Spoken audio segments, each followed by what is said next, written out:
नमस्कार मित्रों, साथियों और प्यारे बच्चों, आपका मेरे YouTube चैनल में और आज के वीडियो में स्वागत है। आज मैं जिस विषय पर बात करने का प्रयास कर रहा हूँ वो एक ऐसा विषय है जो किसी एक के लिए बहुत ज़्यादा प्रेरणादायी हो सकता है, बहुत ज़्यादा उसे सीख मिल सकती है, ऐसा मेरा विश्वास है। और वे लोग जो दूसरों के वैभव को देख के, दूसरों के विरासत को देख के एक निराशावादी दृष्टिकोण अपना लेते हैं, उनके लिए एक प्रेरणा का कार्य करेगा, एक उत्प्रेरक का कार्य करेगा आज का ये वीडियो, आज के विचार, ऐसा मेरा मानना है। और आज का जो मेरा विषय है वो यही है, इतिहास के सहारे जीने वाले और इतिहास बनाने वाले। एक बार पुनः, इतिहास के सहारे जीने वाले और इतिहास बनाने वाले। बहुत अच्छी तरह से हम लोग अपने व्यवहारिक जीवन में इसको देख सकते हैं। लोगों का एक वर्ग ऐसा है जो अपने इतिहास के सहारे जीता है, उनके पास एक विरासत होती है, उसका वो बहुत सारा बखान करते हैं। एक वर्ग ऐसा होता है जिसके पास कोई इतिहास नहीं होता है, लेकिन वो इतिहास बनाने की दम भरता है, इतिहास बनाने का संकल्प लेता है। तो इसी पर मैं अब आज की बात को रखने का प्रयास कर रहा हूँ। और जैसे मैंने कहा कि वे लोग जो दूसरों के इतिहास को देख करके, दूसरों के विरासत को देख करके बड़े प्रभावित हो जाते हैं और अपने कार्यों को बीच में ही छोड़ देते हैं, अच्छे संकल्प के साथ आगे बढ़ते हैं, लेकिन अपने कार्यों को अंजाम तक नहीं ले जा सकते हैं। क्यों नहीं ले जा सकते? क्योंकि उनको वो दूसरों का इतिहास, दूसरों की विरासत बहुत ज़्यादा प्रभावित कर देती है। तो उनके लिए ये मैं एक कहानी के माध्यम से आगे बढ़ता हूँ। ब्रिटेन में बहुत अच्छी तरह सभी जानते हैं कि जो वहाँ के राजा हैं वो भिन्न भिन्न तरह की उपाधि को प्रदान करते हैं। और ब्रिटेन एक राजशाही रहा है, उसका फिर आज वर्तमान समय में लोकतंत्र रहा है, लेकिन आज भी वहाँ पर राजा या रानी का पद विद्यमान है, ये आप सभी जानते हैं। वर्तमान समय में वहाँ पर राजा हैं। तो परंपरागत रूप से ब्रिटेन में अनेक उपाधियाँ, सम्मान दिए जाते थे, जिनमें पियर, अर्ल, नाइट, बैरन, ये कुछ उपाधियां राजा के द्वारा प्रदान की जाती हैं। इनमें से सबसे महत्वपूर्ण है पियर, जो या तो खानदानी होती है या आजीवन दी जाती है, और ये वर्षों से दी जाती है, वहाँ की वो परंपरा रही है। इसी तरह से एक बार अनेक पियर बनाए गए, नए नए पियर बनाए गए उनकी उपलब्धि को देख करके। और कुछ ऐसे थे जो वंशानुगत थे, कुछ ऐसे थे जिनके पिताजी का एक बड़ा इतिहास रहा, जिनके दादाजी का एक बड़ा इतिहास रहा, उसके आधार पर उनको पियर बनाया गया, उनके आधार पर उनको और तरह की उपाधियाँ दी गई। तो जब ये सम्मान समारोह हुआ दिन के समय में, तो शाम को फिर भोज का आयोजन हुआ, जो होता ही है, हर एक सम्मान समारोह के बाद एक बड़ा भोज दिया जाता है। और साहब उसमें जितने भी नए उपाधि धारक थे, जिनको उपाधियाँ प्रदान की गई थी, उनको भोज पर आमंत्रित किया गया। राजा भी थे। सभी लोगों ने अपना परिचय देना शुरू किया। परिचय में सबने यही कहा कि मैं इस खानदान से हूँ, इस वंश से हूँ, मेरे पिताजी ऐसे थे, मेरे दादाजी ऐसे थे, उन्होंने ये किया, उन्होंने ये किया, ऐसा पूरा बखान अपनी विरासत का करने लगे। अधिकांश ऐसे थे। उनमें से एक ऐसा था साहब, जिसके खानदान में आज तक किसी को कोई उपाधि प्रदान नहीं की गई थी, बस पहली बार उन्होंने उस उपाधि को धारण किया था। अब उसके बाद उनकी बारी आई, और अभी तक जितने भी लोग गए थे तो सबने अपने खानदान का बखान किया, सबने अपने इतिहास का बखान किया, अपनी विरासत का बखान किया। और वो जाते हैं और उसके बाद वो कहते हैं कि देखिए ऐसा है कि मेरे पास कोई इतिहास नहीं है, मेरी खानदान का कोई इतिहास नहीं है, मेरे पास कोई विरासत नहीं है, और ये सम्मान मुझे आज पहली बार प्राप्त हुआ है, तो मेरा इतिहास आज से प्रारंभ होगा। मैं अपना इतिहास स्वयं बनाने वाला हूँ, बनाने जा रहा हूँ, और इसी तरह से मैं अपना इतिहास बनाता जाऊँगा। आज पियर बना हूँ तो कल कुछ और बनूँगा, कुछ और बनूँगा। इस तरह से मैं अपना इतिहास स्वयं बनाऊँगा। तो कहने का मतलब ये है कि कुछ लोग या एक वर्ग ऐसा होता है जो अपने जीवन को अपनी विरासत, अपने इतिहास के आधार पर जीता है, और कुछ ऐसे होते हैं, कुछ होते हैं, ये बहुत कम होते हैं, जो एक नए इतिहास का निर्माण करते हैं। उनमें वही पियर था, एक उनमें केवल, जिसने कहा कि मैं पियरेज सिस्टम, ब्रिटेन के पियरेज सिस्टम में हूँ, आया हूँ, तो मैं अपना इतिहास स्वयं बनाऊंगा। मेरे इतिहास का मैं अपने इतिहास का निर्माण स्वयं करूंगा। तो ये कहानी हमें उस बात की ओर प्रेरित करती है कि निश्चित रूप से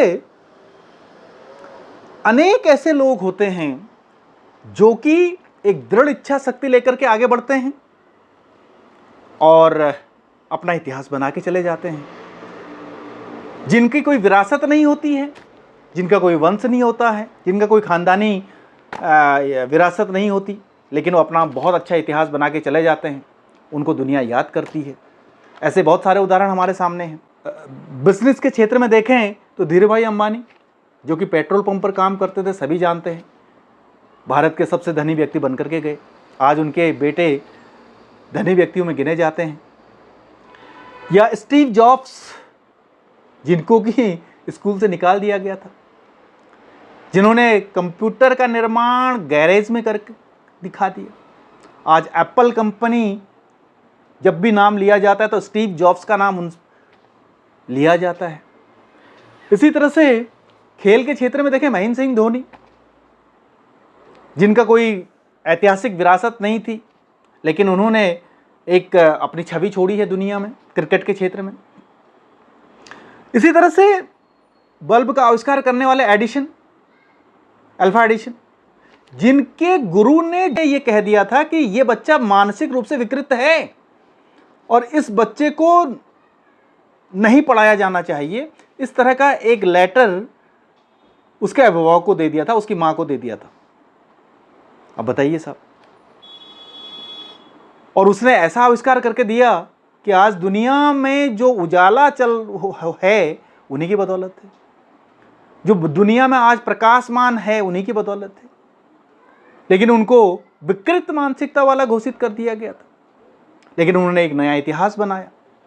इसी तरह से कुछ और नाम लें, अब्राहम लिंकन, अमेरिका के राष्ट्रपति, जिन्होंने अमेरिका को गृह युद्ध से उबारा।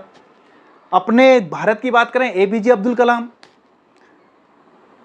जो अखबार बेच करके अपना जीवन यापन चलाते थे और अपनी पढ़ाई जारी रखते थे। मिसाइल मैन ऑफ इंडिया कहलाए, भारत के राष्ट्रपति बने, और पीपल प्रेसिडेंट के नाम से उनको जाना जाता है। ऐसे राष्ट्रपति जो जनता से जिन्होंने जुड़ने का प्रयास किया और जुड़ने में सफल हुए। तो ऐसे बहुत सारे उदाहरण हैं, चाहे बिल गेट्स की बात करें, मार्क जुकरबर्ग की बात करें, बिजनेस के क्षेत्र में करें, राजनीति के क्षेत्र में करें, किसी और क्षेत्रों में करें, तो निश्चित रूप से ये वो लोग हैं जो अपना इतिहास स्वयं बनाते हैं। अब यहाँ पे जब हम लोग इन बातों पर मनन करते हैं, चर्चा करते हैं, तो निश्चित रूप से हमें एक प्रेरित करते हैं कि क्या मैं भी कुछ ऐसा कर सकता हूं अपने जीवन में, क्या मुझे करना चाहिए, या फिर मैं नहीं कर सकता हूं, या यूं कहूं कि मैं दूसरों को ही देखता रहूं और अपने आप कुछ ना करूं। ऐसा एक दृष्टिकोण हम लोग बना लेते हैं। अब जब ऐसा दृष्टिकोण बनाते हैं तो अपने अंदर की ऊर्जा को, अपने अंदर की क्षमताओं को हम लोग पहचानने में सफल नहीं हो पाते और कुछ करने से वंचित हो जाते हैं। तो कहने का मतलब यही है कि कभी भी हम लोग दूसरों के इतिहास को, दूसरों की विरासत को देख करके निरुत्साहित न हों। कुछ लोग अपने विरासत के आधार पर जीते ही जीते हैं, वो उनका सौभाग्य है, लेकिन हम अगर उनकी विरासत को देख करके प्रभावित होने लगते हैं और अपने अंदर एक हीन ग्रंथि विकसित करने लगते हैं, तो हमारे जो प्रयास हैं वो आधे अधूरे में ही समाप्त हो जाते हैं। या यूँ कहूँ कि जिन उद्देश्यों को लेकर के हम लोग आगे चल रहे होते हैं वो उद्देश्य पूर्ण नहीं कर पाते हैं, क्योंकि कहीं ना कहीं हमारे दिलो दिमाग में उस व्यक्ति की छवि बैठी है जिसका एक खानदान रहा है, जिसका एक वंश परंपरा रही है, जिसका एक इतिहास रहा है, और वो बार बार हमारे दिल में और हमारे दिमाग में वो चोट करता रहता है, और हमें अपने जो हमारा अंदर का विश्वास है उसको समाप्त करने का प्रयास करता है। हमेशा जब भी हम लोग आगे बढ़ें, और विशेषकर यूथ से मैं कहना चाहूँगा कि जो बहुत गरीब घर के बच्चे हैं, जिनके पास संसाधन कम हैं लेकिन दिमाग तो है, सोचने की क्षमता तो है, शिक्षा तो हर जगह आज पहुंच चुकी है, किताबें तो वही हैं, उन किताबों को पढ़ करके कुछ नई तरह की बातें तो अपने दिलो दिमाग में ला सकते हैं। उन किताबों को पढ़ पढ़ करके दुनिया के बारे में तो जान सकते हैं। उन किताबों के आधार पर अपने आप को पहचानने की क्षमता तो रख सकते हैं, या अपने को पहचानने की कोशिश तो कर सकते हैं। तो ऐसे बच्चों के लिए मैं कहना चाहूँगा कि आप निश्चित रूप से एक दृढ़ संकल्पी बनिए, और हो सकता है कि आप भी अपना एक नया इतिहास बनाने में सक्षम हो जाएं। एक नई छवि लेकर के आप इस समाज में अपने आप को स्थापित कर सकते हो, एक नाम आप इस समाज को दे सकते हो। और ये सब तब संभव है जबकि हमारे अंदर की दृढ़ इच्छा शक्ति स्थापित होती है, हमारे अंदर का विश्वास आता है, हमारे अंदर की प्रतिबद्धता आती है, हमारे अंदर कौशल विकसित होता है, तब जाकर के ये संभव हो सकता है। लेकिन केवल कह देने से, सोच लेने से, जो अक्सर आज हमारा युवा वर्ग जिस ओर जाता है कि सोच लेता है, अच्छी अच्छी कहानियाँ पढ़ता है, लेकिन धरातल पर उनको कार्य रूप में परिणित नहीं करता है। योजनाएं बहुत अच्छी बनाता है लेकिन धरातल पर वो शून्य सी रहती हैं। तो ऐसा न हो, बल्कि आप इन कहानियों को, इन प्रेरक प्रसंगों को समझ करके, जान करके अपने अंदर को झांकिए, अपनी क्षमताओं की पहचान कीजिए, और हो सकता है कि आप एक अच्छा इतिहास बना सकते हैं अपने बारे में, अपना एक अच्छा नाम इस समाज को दे सकते हैं। अच्छे क्षेत्रों में आप जाने जाएं, राजनीति के क्षेत्र में जाने जाएं, शिक्षा के क्षेत्र में जाने जाएं, विज्ञान के क्षेत्र में जाने जाएं, और भी पता नहीं कितने समाज सेवा है, या पत्रकारिता के क्षेत्र में जाने जाएं, या राजनीति के क्षेत्र, कितने क्षेत्र आज इस समाज में हैं, कितने प्रोफेशंस हैं, ये आप लोग अच्छी तरह जानते हैं। तो मैं आज यही कहना चाहूँगा इस वीडियो के माध्यम से कि वे लोग कभी भी हतोत्साहित न हों जो कि दूसरे के इतिहास को देख करके या दूसरे के इतिहास का बखान सुन सुन करके अपने आप को भयभीत कर लेते हैं और अपने को कम आंकने लग जाते हैं।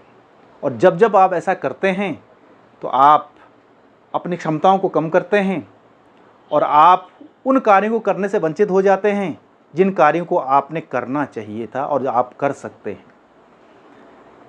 तो आशा है आप लोगों को ये विचार पसंद आए होंगे और आपके जीवन में, जैसे मैं बार बार कहता हूँ, अगर मेरे विचार और मेरा अनुभव आपके जीवन में कोई सार्थक बन पड़े, सहायक हो सके, तो ये मेरे जीवन की एक बड़ी उपलब्धि होगी। एक शिक्षक हूँ तो एक शिक्षक के रूप में अपनी बातों को, या एक मार्गदर्शक के रूप में अपनी बातों को रखता हूँ। मैं ये नहीं कहता कि मैं क्रांति करूँगा, मेरे पीछे आओ, मैं ये करूँगा, मैं वो करूँगा, ऐसा कुछ भी मेरा दावा नहीं है। केवल और केवल जो अनुभव जीवन ने सिखाया है और जो आज तक ज्ञान प्राप्त किया है विभिन्न स्रोतों से, उसको एक मंच पर लाने का प्रयास कर रहा हूँ अपने व्यक्तिगत अनुभवों के आधार पर, अपने व्यक्तिगत प्रयासों के आधार पर। तो आप लोग इसको पसंद कर रहे होंगे, ऐसी अपेक्षा है। आपको आपका जीवन इससे लाभान्वित होगा, ऐसी अपेक्षा है। इन्हीं आशाओं और अपेक्षाओं के साथ आप सबका बहुत बहुत धन्यवाद।